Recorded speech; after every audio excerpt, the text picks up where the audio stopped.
Get Rich Slow with John Wolf. Hey, today I want to talk to you about what's going on with inflation, but more importantly, what you can do to insulate yourself from it and what it means to you.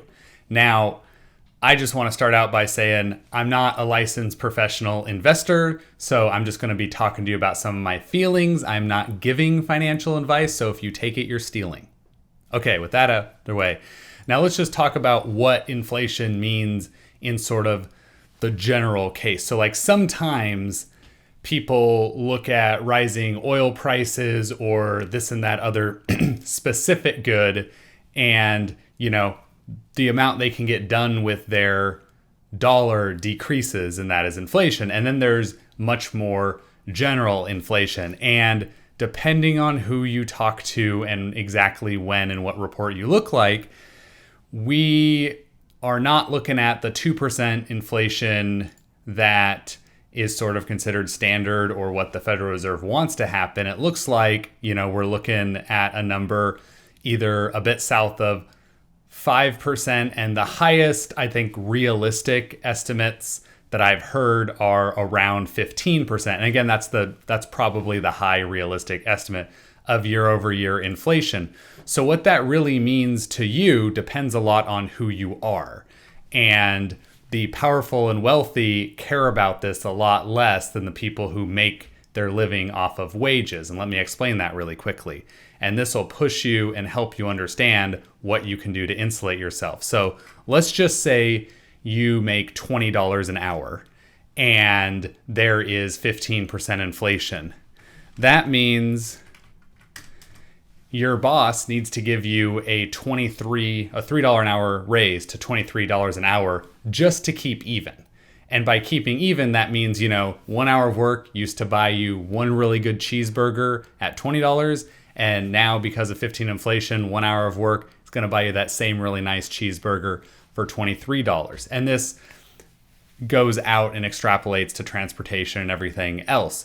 So what that really means, and everybody I'm talking to, I hope that you're always bettering yourself, whether you're doing your own business, learning how to do your own business under somebody else or working for somebody else. I'm hoping that every year you become better. So if, I have no idea what job you do, but, let's say your job is peeling apples and this is your second year and now you peel almost twice as many, let's just say exactly twice as many apples in an hour than you did the first year. Well, you should, I don't know about asking for twice as much pay, but you should actually ask for more pay because you're worth more, you're doing more. That's your own growth. And then inflation is a second piece. So let's say that you are 20% more productive and there's 15% inflation. Well, that means you need to be asking for $4 an hour more for being more productive, or you can ask for that. And you need to be asking for $3 an hour more just to really be making the same amount of money.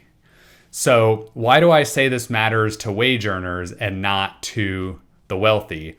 And how can you use that to your advantage? Usually, employers aren't super excited about increasing people's wages, and a lot of contracts, union or not, or just standard employment policies assume a small cost of living increase, aka inflation. It's close enough to the same thing in this case.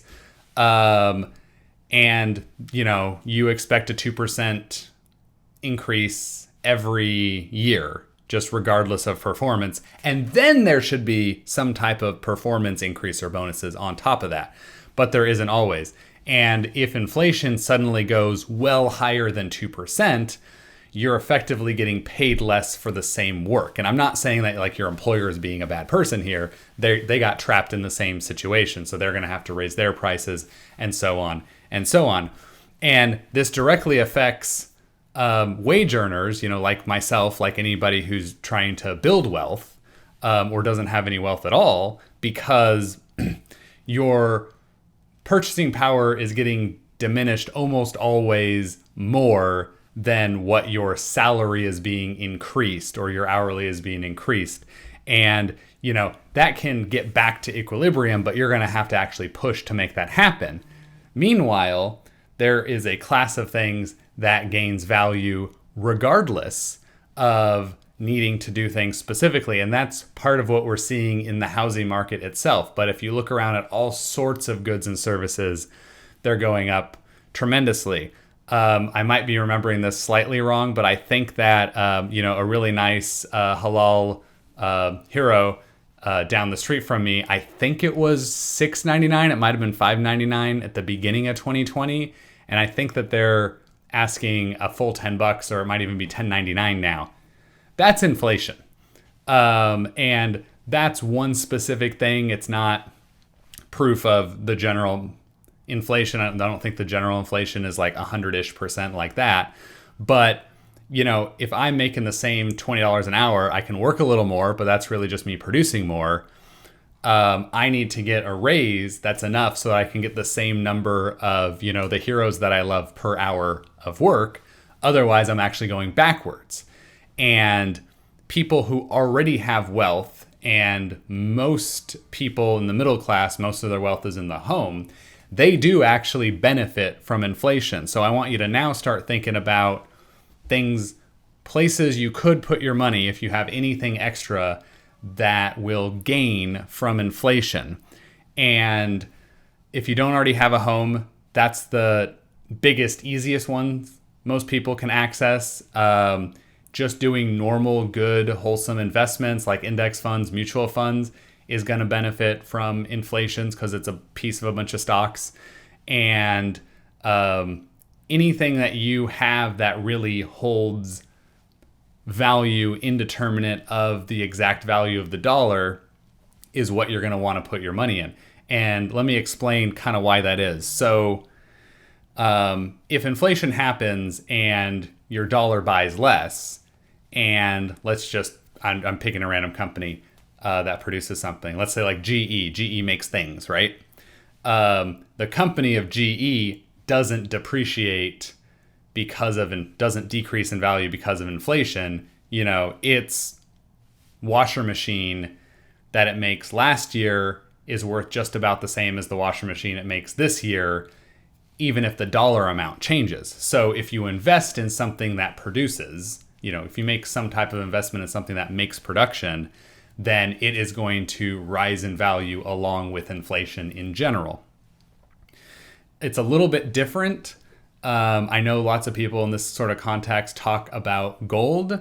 I personally don't like investing in things. I like investing in operations that can produce more. So, if you were going to be somebody who was inclined to do gold as a part of your portfolio and a backstop, I'm not going to tell you not to do that, but maybe, there are some companies that mine gold and they actually produce something that doesn't just sit on a shelf somewhere. Well, I guess what they produce ends up sitting on a shelf, but they're actually doing the work. And work production is where wealth happens, but wealth accumulates in things like homes, mutual funds, stocks and bonds. And bonds, probably not where you want to go if you think there's going to be inflation, but if you get the right deal or whatever, it might make sense. But again, what you want to be looking at is what can I put my money in that's going to be gaining value as fast or faster than the depreciation of the dollar if inflation is happening. And then there's a second piece of this, which is a little bit why I mentioned bonds. So let's say that as inflation happens, what you are paid is going to be increased if you push for it just because it has to. So let's say that I'm a home loan lender. So let's say I qualify you on your $20 an hour income and you buy a house. And maybe you even bought as much house as you could possibly afford, which is not something I really push. I like people to be where they can sustain. But if I do that now, and then we have several years of high inflation, even without increasing your skills, even without increasing your productivity, you might be making at the exact same job $30, $35 an hour because they just had to adjust to so much inflation to keep you because somebody else will hire you. That now where that mortgage was like 50% of your pre-tax income, an insane number that you really wouldn't be sustainable in the long term. 3 years later, it's, only 30 or less percent of your income. And now that's both really easy for you to do. But the amazing thing is the value of the dollars when you borrowed it were worth more than the values of the dollar that you're paying to pay the loan off. And that's kind of the secret of how to take advantage of inflation. It's called leveraging, and you can get in trouble doing this. So please consult a financial professional about what you're doing. Make sure your plan makes sense. But if inflation is happening, you can borrow money now, and the money is worth $1, and then you use it to do things, and 3 years later, maybe that same dollar is relatively only worth 80 cents, which means you can more easily pay it back than you could have when you actually took out the loan. And that's a method for insulating yourself from inflation.